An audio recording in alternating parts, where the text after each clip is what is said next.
Alléluia.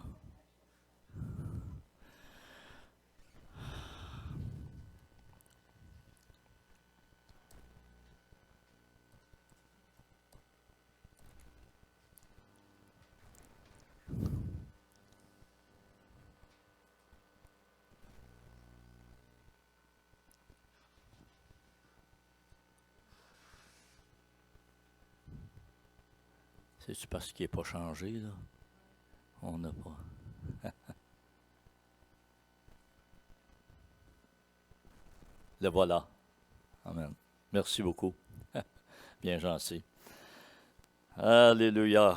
Gloire à Dieu. Les armes de Dieu. Les armes de Dieu.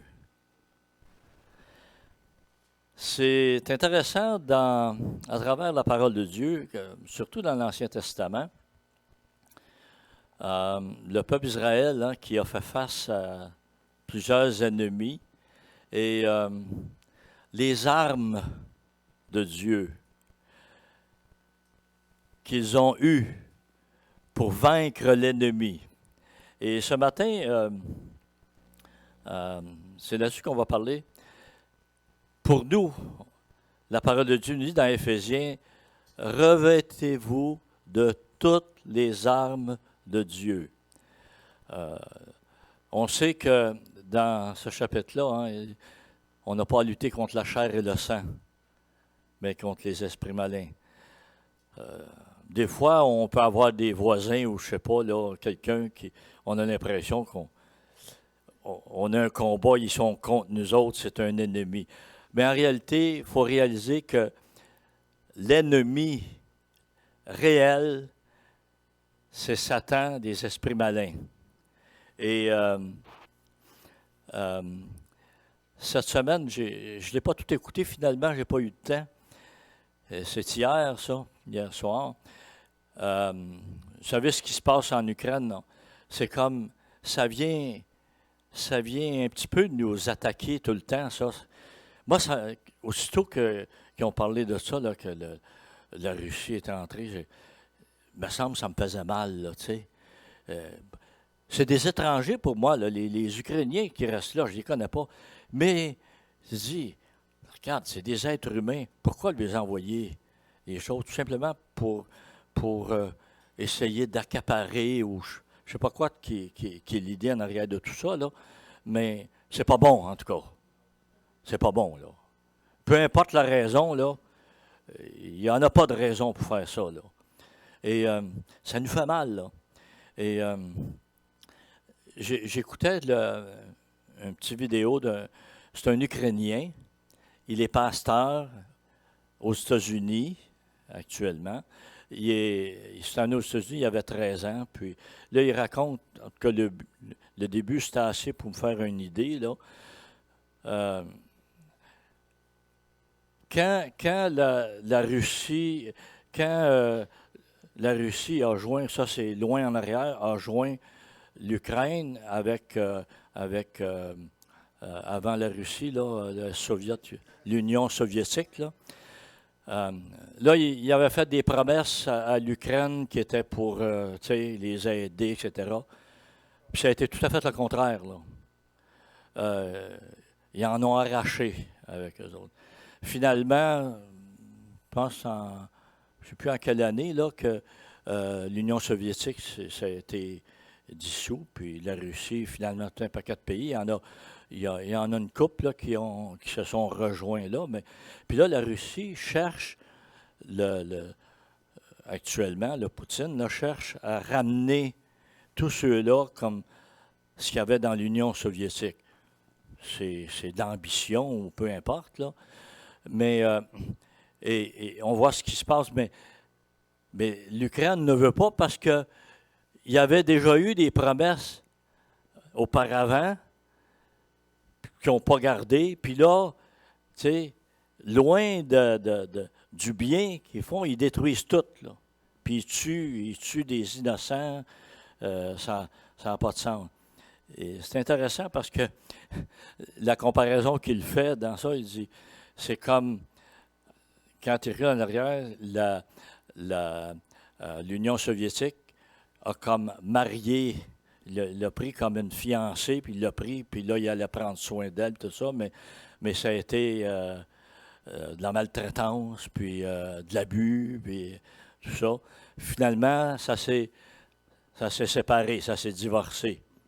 Mais là, c'est comme l'ancien conjoint qui revient, il se place en avant de la maison, là, puis non, on fait juste pour finalement l'attaquer, puis il est rentré dans la maison sans droit, puis etc. Mais voilà. Mais ce qu'il disait, et c'est ça que je trouvais très intéressant, il dit le vrai ennemi, c'est pas Poutine, c'est Satan. Parce que c'est lui, Satan, il vient, lui, tout ce qu'il veut, là, c'est détruire la création de Dieu. Et j'ai trouvé ça intéressant parce que, écoute, c'est un Ukrainien, puis là, c'est pas Poutine, son ennemi, c'est Satan, les esprits malins. Et c'est ça notre vrai ennemi. Alors, les armes de Dieu, on en a besoin. Revêtez-vous de toutes les armes de Dieu. 2 Corinthiens 10,4, il dit, car les armes avec lesquelles nous combattons ne sont pas charnelles, mais elles sont puissantes. Hein? Réalisons ce matin, frères et sœurs. Les armes avec lesquelles nous combattons, elles sont puissantes.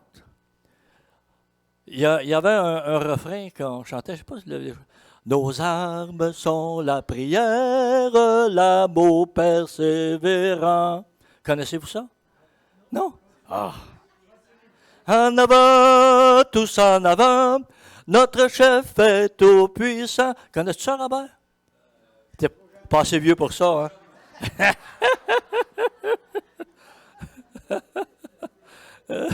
Ça dans nos livres de chant, là. Moi, j'aimais ça, j'étais jeune, là, puis il me semblait, là, j'étais comme un soldat de Jésus, là. Je chantais ça comme ça, là.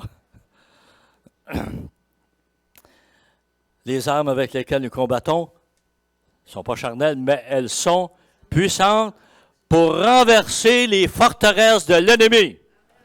Alléluia. Le peuple Israël a connu ça. Hein? Et ce matin, ce que j'ai pris, c'est dans Juges, le chapitre 7. On connaît Gédéon. Hein? Vous connaissez cette histoire-là. Et moi, je l'aime bien. Puis je ne sais pas vous autres. Vous l'avez peut-être lu plusieurs fois, mais ce n'est pas grave. On en parle ce matin. Amen. Et au chapitre 7, au verset 16, on ne lirait pas tout le livre de Gédéon et tout ce qui tourne autour, mais on sait, c'est arrivé, hein, comment Dieu a dit à Gédéon, vaillant héros, tout ça, puis il sentait moins que rien, lui-là, puis finalement, là, il dit, tu vas avoir des hommes avec toi, puis au début, hein, il y en avait 32 000, puis c'était trop, puis il a réduit ça, puis c'était encore trop, pour finalement se retrouver avec 300. Toute une armée, hein? Toute une armée, comparée à l'armée de la Russie, là. Hein? Je pensais à ça cette semaine, excusez-moi si je reviens avec ça, là, mais c'est tellement un sujet, puis c'est tellement, quand même, dans notre contexte de chrétien, combattre l'ennemi, puis qu'on n'ait pas de taille, humainement. Et je pensais à la Russie vis-à-vis de l'Ukraine qui ne sont pas de taille. Vous savez, la Russie, ils sont comme 100, je pense que c'est 160 millions, une affaire comme ça, là.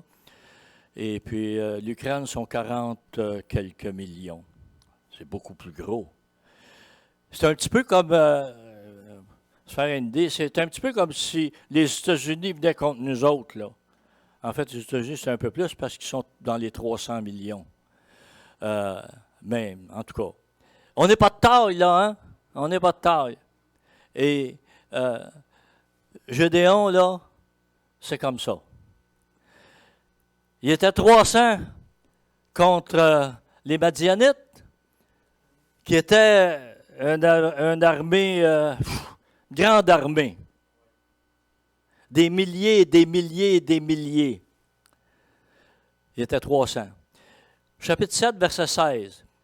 Il a pris ces 300, il divisa en 3 colonnes les 300 hommes et leur remit à tous des corps et des cruches vides avec des torches dans les cruches. Des armes, hein? Il leur dit, vous me regarderez et vous ferez comme moi. Dès que j'arriverai aux abords du camp, vous ferez ce que je ferai. Et quand je sonnerai du corps, moi et tous ceux qui seront avec moi, vous sonnerez aussi du corps tout autour du camp et vous direz, pour l'Éternel et pour Gédéon. Gédéon, les 100 hommes qui étaient avec lui arrivèrent aux abords du camp au commencement de la veille du milieu, comme on venait de relever les gardes. Ils sonnèrent du corps et brisèrent les cruches qu'ils avaient à la main. Les 3 colonnes sonnèrent du corps et brisèrent les cruches. Ils saisirent de la main gauche les torches et de la main droite le corps pour en sonner. Et ils s'écrièrent « Épée pour l'Éternel et pour Gédéon ». Ils restèrent chacun à sa place autour du camp. Et tous les hommes du camp se mirent à courir, à pousser des cris et à prendre la fuite.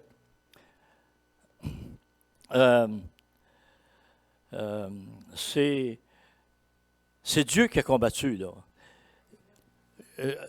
On va lire dans Josué un autre, c'est une suite, là. En fait, c'est avant, mais c'est une suite.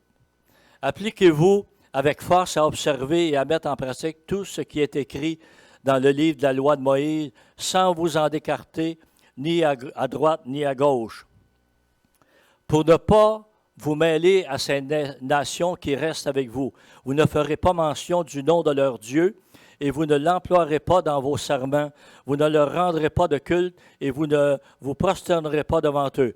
Mais vous vous attacherez à l'Éternel, votre Dieu, comme vous l'avez fait jusqu'à aujourd'hui.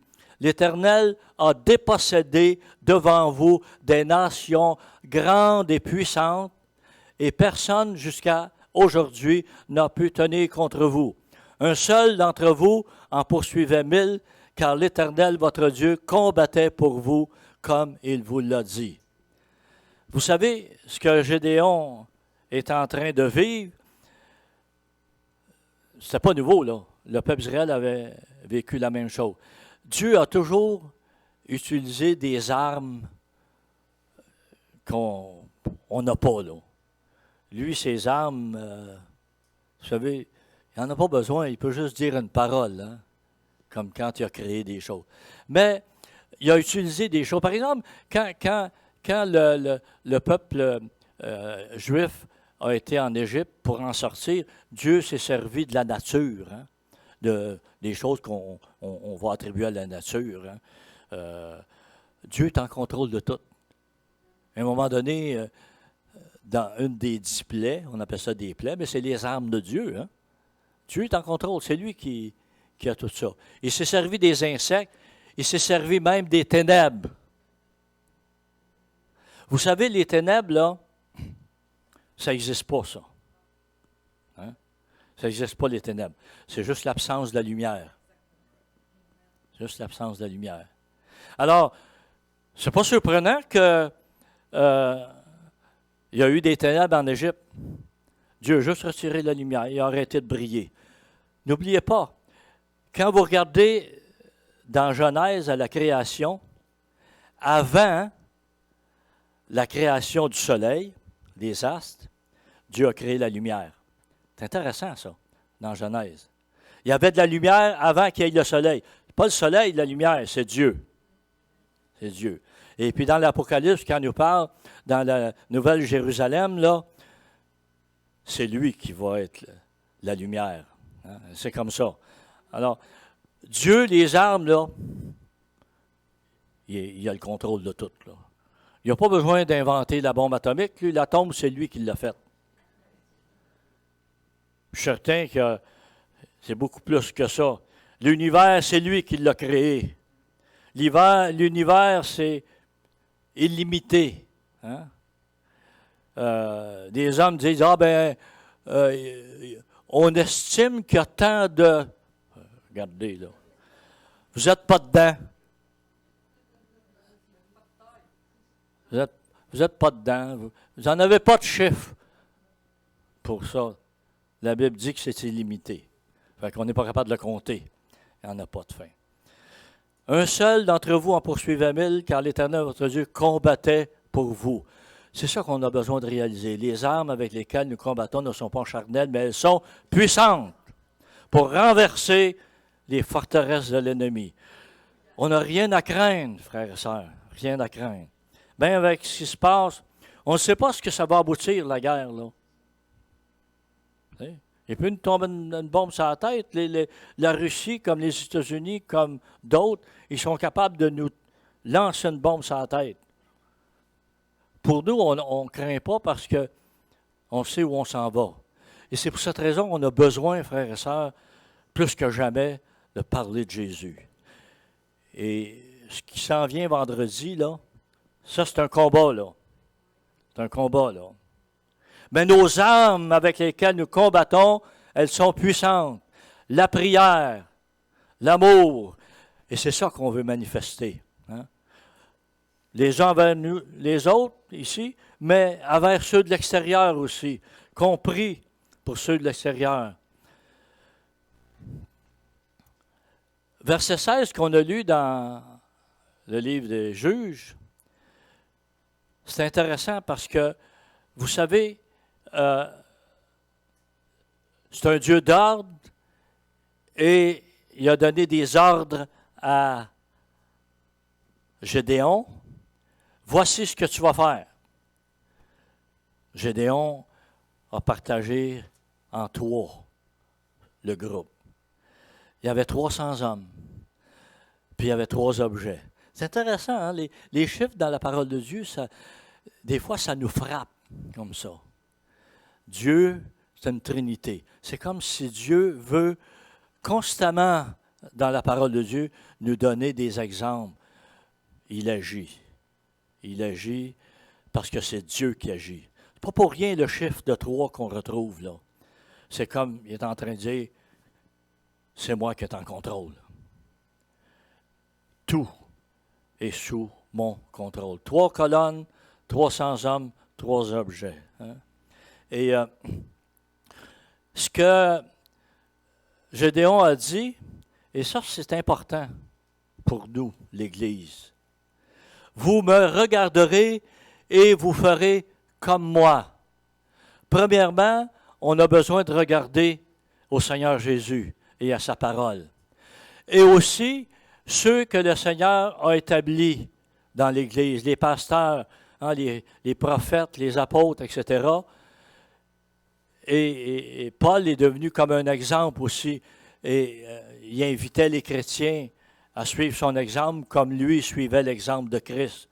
Alors, on est invité dans la parole de Dieu à prendre certaines personnes comme exemple.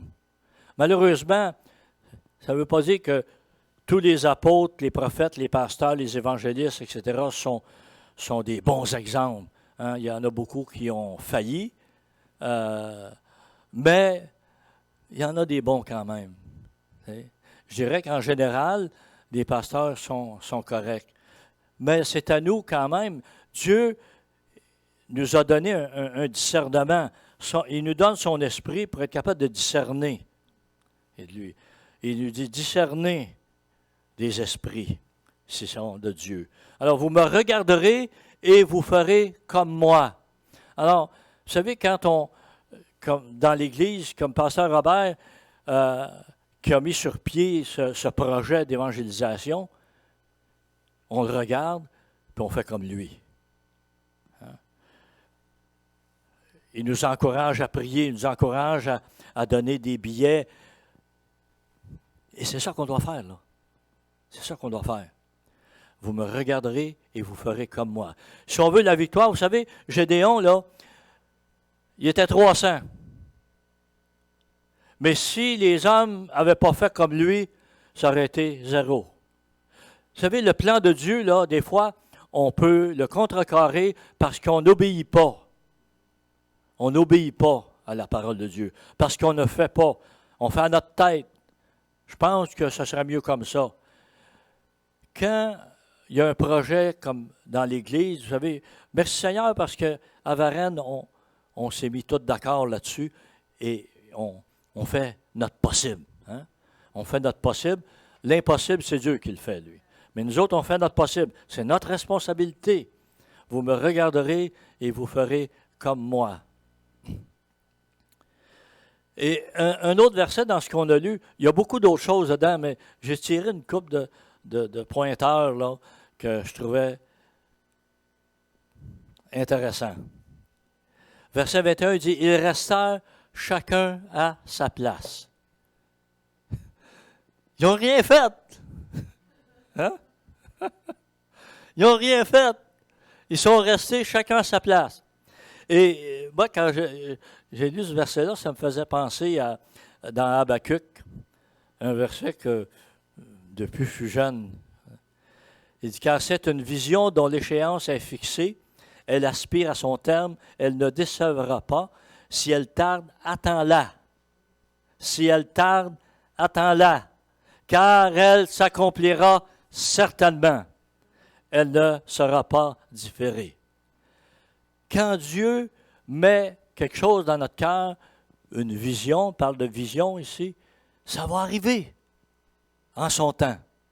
En son temps. Le Seigneur a mis à cœur quelque chose à un de ses serviteurs. Je crois qu'il va avoir des résultats. C'est ça, des résultats.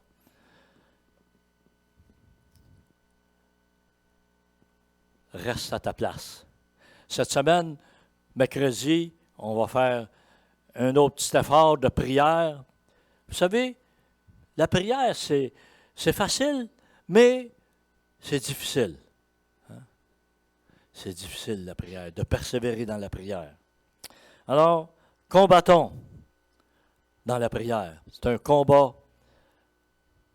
On combat pour le Seigneur. Des armes insignifiantes. Vous savez, il dit, les armes avec lesquelles nous combattons ne sont pas charnelles, mais elles sont puissantes. 1 Corinthiens, chapitre 1, verset 18, il dit, en effet, prêcher la mort du Christ sur la croix est une folie. Une arme ridicule, hein, pour ceux qui se perdent. Mais nous qui sommes sur la voie du salut, nous y discernons la puissance de Dieu. Ça, c'est la Bible en français courant. J'ai pris celui-là, je trouvais que la tournure était intéressante. Hein. Nous y discernons, nous y voyons, nous reconnaissons la puissance de Dieu. C'est quoi qu'est la puissance de Dieu? La prédication de la croix. Parler de Jésus à la croix, son sacrifice, c'est un message puissant. C'est un message puissant. C'est ça les armes de Dieu. Folie pour le monde, mais puissance de Dieu. C'est la puissance de Dieu. On a un message par-dessus tout. C'est celui-là. Hein? C'est celui-là. Le message de la croix. Il y avait 3 armes. Les soldats de Gédéon, même pas d'épée. Le flambeau. On sait ce que ça représente pour nous, hein, le feu du Saint-Esprit, la parole qui est une lampe à mes pieds, une lumière sur mon sentier, le flambeau. Nous sommes la lumière. Jésus, il dit, vous êtes la lumière du monde. Nous sommes la lumière. Mais il faut vraiment briller, il faut que cette lumière, en réalité, la source de la lumière, c'est Jésus, c'est Dieu. Nous sommes un reflet de cette lumière. Alors, que cette lumière, on ne la cache pas dans la cruche. Vous savez, il faut briser la cruche, hein, ou le vase. C'est ça. Hein? Donc, il y avait le flambeau, il y avait les cruches. Et 2 Corinthiens 4, 7, il dit, nous portons ce trésor dans des vases de terre, afin que cette puissance supérieure soit attribuée à Dieu et non pas à nous. Il faut réaliser que ce n'est pas nous. Nous, on n'a aucune valeur en nous-mêmes. Mais c'est ce que le Seigneur met dans notre vase. Le vase. Il y a toutes sortes de vases dans la maison, mais vous savez, il dit, il y en a qui c'est des usages vils, d'autres des usages plus d'honneur. Mais on peut purifier les vases, qu'ils deviennent des vases d'honneur. C'est ça que la parole de Dieu nous enseigne. 2 Timothée, 2,20. Dans une grande maison, il n'y a pas seulement des vases d'or et d'argent, mais il y a aussi de bois et de terre, les uns pour un usage noble et les autres pour un usage vil. Si donc quelqu'un se purifie, verset 21, il sera un vase d'usage noble, sanctifié, utile à son maître, propre à toute bonne œuvre. On est appelé à ça. Avant, on était des vases d'usage vil, mais parce que le sang de Jésus nous a purifiés, on devient des vases sanctifiés, un vase d'un usage noble, sanctifié. Sanctifié, ça veut dire mis à part, séparé, spécial, utile à son maître, propre à toute bonne œuvre. Amen. Moi, c'est ce que je veux être. Je vais essayer de garder le vase que je suis pur, propre, pur à 100%. Pur. J'ai parlé de ça il y a quelques semaines dans Jacques. Il dit, comment il dit? Purifiez vos cœurs, âmes partagées. Ne pas être pur, c'est d'être partagé. C'est d'avoir un pied dans le monde puis un pied dans l'Église. Marcher à cheval sans clôture, comme on dit des fois, là. On veut être complètement 100% pour le Seigneur. C'est ça qu'on veut être. C'est ça qu'on veut être. Si donc quelqu'un se purifie, sera un vase d'un usage noble. Seigneur, purifie-moi, comme David a dit, avec l'hysope. La trompette, ben, c'est sûr quand le corps, c'est une trompette, une trompette qui n'a pas de piston, là, c'est ça un corps, là. Mais quand on parle de trompette, on ne peut pas s'empêcher de penser à trompette dans l'Apocalypse. Après cela, j'ai regardé, voici une porte ouverte dans le ciel, telle une trompette. La première voix que j'avais entendue me parler dit, monte ici, et je te ferai voir ce qui doit arriver par la suite. Alors, les trompettes sont des signes. Puis il dit, telle une trompette, la première voix. Alors, on peut avoir une voix de trompette pour le Seigneur, qui annonce la bonne nouvelle. Alléluia.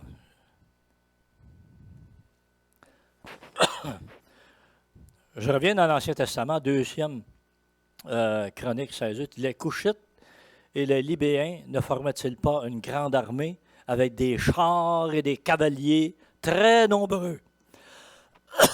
Pardon. Piquement de gorge.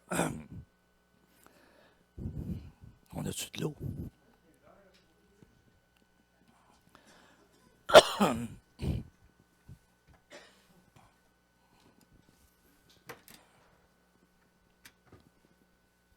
Le frigidaire. Ouais. C'est des grosses bouteilles. Correct. Je ne sais pas si ça va être bon, là, pour la gorge. C'est de l'eau froide. Ça va faire du bien.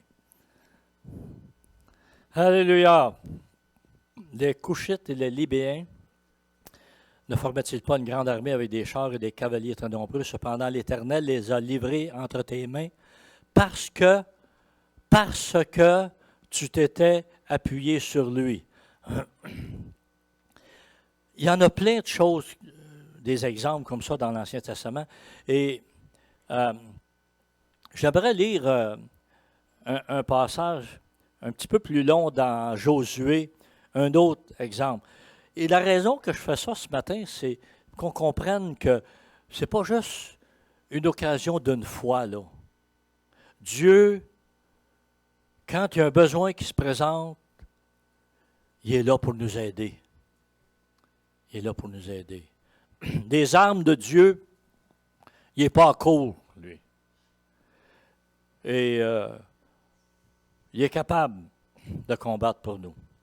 Alors, Josué 11, à partir du verset 1, il y a cette nouvelle, il y a Ben, roi de Dothan, il y a toute une liste, là. Fait que je vais vous épargner ça, la lecture de ça. Verset 1, verset 2. Et rendu au verset 4, ils sortirent, eux et toutes leurs armées avec eux, formant un peuple en quantité, regardez bien, en quantité aussi innombrable que le sable qui est sur le bord de la mer. Et les chevaux et les chars étaient très nombreux. Tous ces rois se concertèrent et vinrent établir leur camp près des eaux de Méron pour combattre contre Israël. L'Éternel dit à Josué, ne les crains pas, car demain, à pareille heure, moi, je les livre tous, blessés à mort devant Israël. Tu couperas les jarrets de leurs chevaux et tu brûleras leurs chars par le feu. Josué, avec tous ses gens de guerre, arriva subitement sur eux, près des eaux de Méron, et ils tombèrent sur eux. L'Éternel les livra entre les mains d'Israël. Ils les frappèrent et les poursuivirent jusqu'à Sidon, la grande, jusqu'à Misrephoth même, et jusqu'à la vallée de Mitzpah, vers l'est. Ils les frappèrent sans leur laisser de rescapés. Josué les traita comme l'Éternel le lui avait dit. L'importance d'obéir, l'importance. Contrairement à ce que Saül avait fait, vous vous rappelez, il y a un petit bout de temps, le pasteur Robert avait parlé de ça, comment Saül avait désobéi, puis le prophète, il dit, qu'est-ce que j'entends là? Oh, mais là, c'est le peuple qui s'est gardé. Hein? Ouais. Mais ça nous dit, Josué les traita comme l'Éternel le lui avait dit. Il coupa les jarrets de leurs chevaux et il brûla leurs chars par le feu.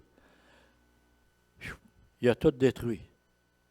En ce temps-là, rebroussant chemin, Josué s'empara de Hatzor et il frappa son roi de l'épée.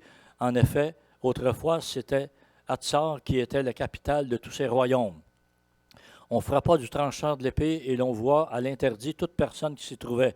Il ne resta rien de ce qui respirait et on brûla Hatzor par le feu. Josué s'empara aussi de toutes les villes de ses rois et de tous leurs rois. Il les frappa du tranchant de l'épée, il les voit à l'interdit comme l'avait ordonné Moïse, serviteur de l'Éternel.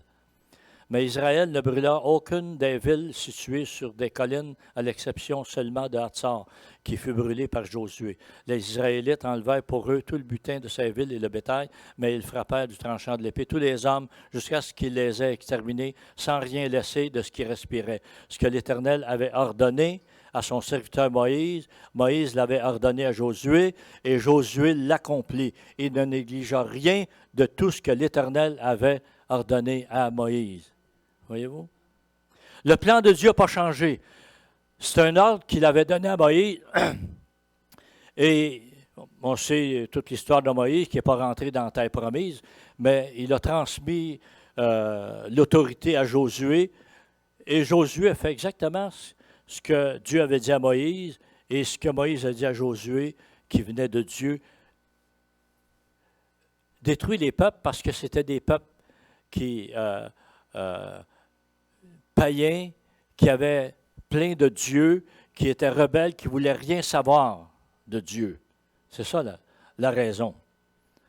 Et donc, Dieu a combattu. C'était une armée innombrable. C'était comme le sable. Là. Il y en avait tellement, là. C'était comme un nuage d'insectes, là, tu sais. Mais pour Dieu, il n'y a pas de problème. Hein? Pour Dieu. Les armes avec lesquelles nous combattons, elles sont puissantes. La cruche brisée, ça a été le début de la victoire. La cruche brisée. Et le psalmiste disait, ce que tu ne dédaignes pas, c'est un cœur brisé et un cœur contrit. On a besoin de briser notre cœur, c'est-à-dire s'humilier devant le Seigneur, hein? Avoir un cœur brisé, se repentir. On a entendu parler de repentance, vraiment. la puissance de la repentance. La cruche brisée a été le début de la victoire. Vous savez, dans la nuit contre les Madianites, il y avait une combinaison de choses. C'était une lumière subite et un son qui a retenti dans la nuit avec les trompettes puis le cri pour Gédéon, et pour l'Éternel et pour Gédéon. Alors, mais il n'y aurait pas eu de flambeau s'il n'y aurait pas eu la cruche brisée. Hein? Très symbolique, c'est toutes ces choses-là, la cruche, le flambeau et la trompette. Et je pense que c'est un symbole pour nous. La cruche qui représente, je pense, notre humanité, là, tout ça, a besoin de faire disparaître ça pour que la lumière de Christ puisse resplendir autour de nous. Et après ça, on crie la victoire, on crie le nom du Seigneur pour le salut des âmes. C'est ça qu'on a besoin de faire. Laisser retentir notre voix pour que les gens entendent. Et c'est ça qu'on a besoin de faire. Annoncer l'Évangile. Parler de la repentance. Parler du salut en Jésus. Jésus lui-même a été brisé à la croix pour notre salut. Hein? Alors nous, on a besoin nous-mêmes d'être humiliés puis d'être brisés pour le salut des âmes autour de nous. C'est pour qu'on puisse vraiment apporter un salut efficace tout autour de nous. Souvenez-vous de la parole que je vous ai dite. Le serviteur n'est pas plus grand que son maître. S'ils m'ont persécuté, ils vous persécuteront. S'ils ont gardé ma parole, ils garderont aussi la vôtre. C'est intéressant ce verset-là. Souvent, le verset, on le prend pour dire, on va être persécuté, la Bible dit qu'on va être persécuté. Mais pour moi, il y a une chose beaucoup plus importante dans ce verset-là. S'ils ont gardé ma parole, ils garderont aussi la vôtre. Les paroles qu'on va annoncer, Seigneur, elles sont puissantes. Ça fait partie de l'arme efficace de Dieu, de l'arme puissante de Dieu. La parole qu'il met dans notre cœur et dans notre bouche, qu'on a besoin d'annoncer pour que des âmes soient sauvées. Que Dieu bénisse sa parole ce matin. Et amen. Qu'il nous aide à la mettre en pratique. Qu'il nous donne du courage, de la force. Il est avec nous. Hein? Celui qui est en nous est plus fort que celui qui est à l'extérieur. Et il marche à nos côtés. Il y a toutes sortes d'expressions dans la Bible. Hein? Alors, on marche avec le Seigneur sur la marche de la victoire. Alléluia. Seigneur, on te remercie ce matin. On te remercie pour ta parole. On te remercie pour tout ce que tu as fait pour nous. Seigneur, on veut être brisé devant toi. On veut s'humilier. On veut se courber. On veut s'agenouiller, se prosterner. Pour t'adorer, mais aussi pour reconnaître ta souveraineté, ta royauté. Reconnaître, Seigneur, que tu règnes. Tu es notre Dieu, notre roi, le roi des rois, le Tout-Puissant. Et nous voulons placer toute notre foi, notre confiance en toi, en ta parole, pour accomplir les œuvres que tu places dans notre vie, Seigneur, pour te glorifier, pour élever ton nom, pour te faire connaître que des âmes soient sauvées. Oui, Seigneur. Et en terminant, on prie pour les besoins de chacun. Seigneur, agis par ta main puissante. Agis par ta main puissante. Amen. Que Dieu vous bénisse abondamment. Amen.